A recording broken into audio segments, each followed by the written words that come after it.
Welcome back, guys. I have an amazing game to show you from the second round of the Dortmund Sparkassen Chess Meeting. In this game, Liviu Dieter Nisipeanu is playing white against Teimour Radjabov, and I would like to dive right into this game immediately.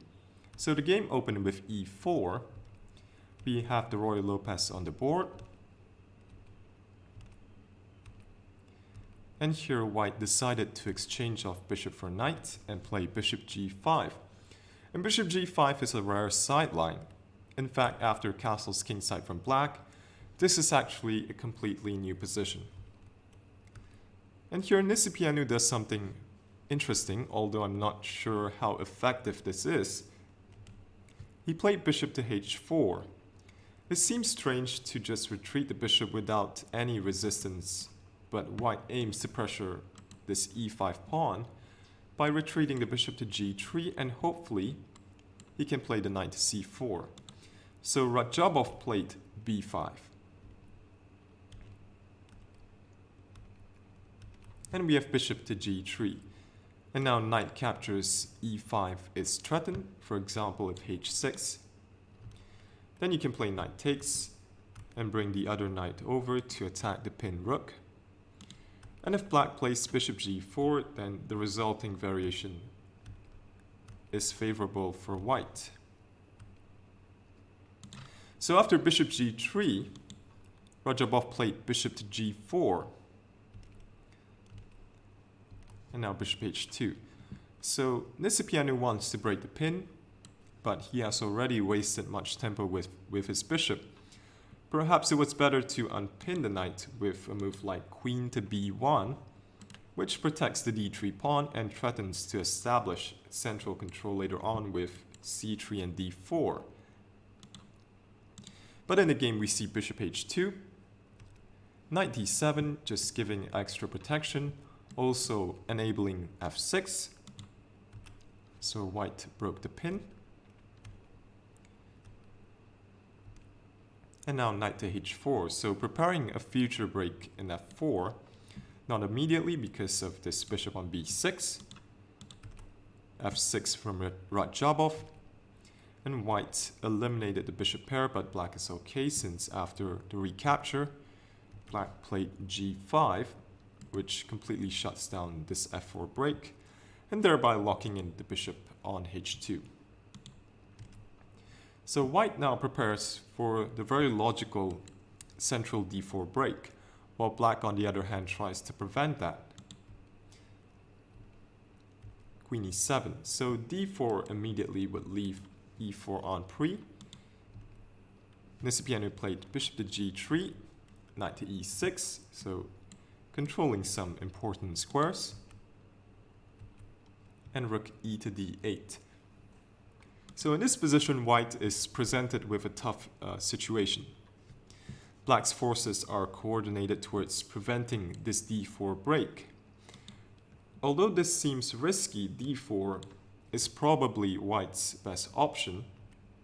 After capture, not knight takes d4, but instead queen to b4 is much stronger. Simply saying that white's knight on b3 is rather clumsy, the threat is to play b takes a4, which would then undermine the protection of this d4 pawn. And note that queen takes c6 is also prevented because this queen has to watch over the knight. So if white doesn't do anything, then black would have a very pleasant position. So white is almost forced to play this break d5 just to stay alive. And this would lead to more complications. So in the game, Nisipeanu played pawn to c4, avoiding complications in favor of a more defensive approach. But this leaves white with a backward d3 pawn, and potentially a target. And this also means that black is free to use the d4 square as an outpost for a piece. So Nisipeanu clearly underestimated black's initiative to follow. Let's take a look. So Radjabov played queen to b4. And now the weakness on d3 and the outpost in front of it come into prominence. Let's take a look. So this is just beautiful stuff. Rook a3 from Nisipeanu, so this defends d3 after a4, knight d2, so that is just sufficiently protected for the moment. However, white is far too clumsy in this position. Bishop c5, attacking the rook. And now the knight comes in, knight to d4. And we can see that white is just very uncoordinated in this position. Radjabov played bishop takes d2. Very simple, very effective. Radjabov simply wants this b3 outpost for his knight to take away some open files from the major pieces. This idea also happened in a few of Carlsen's games in the Sveshnikov.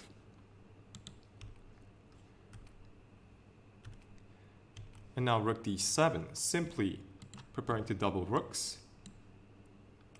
And black is just dominating positionally. Nisipeanu played h4, an attempt to try and get something going on the king side.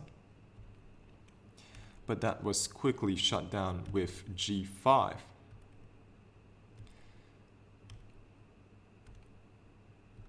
And after the doubling of the rooks, it's basically game over.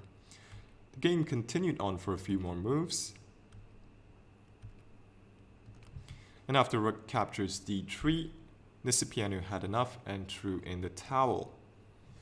Amazing game by Teimour Radjabov. Everything seemed to flow so naturally after white committed to c4. I hope you enjoyed this game. I certainly did. If you want to see more chess content, feel free to subscribe to the channel. Thanks for watching, and I'll see you soon.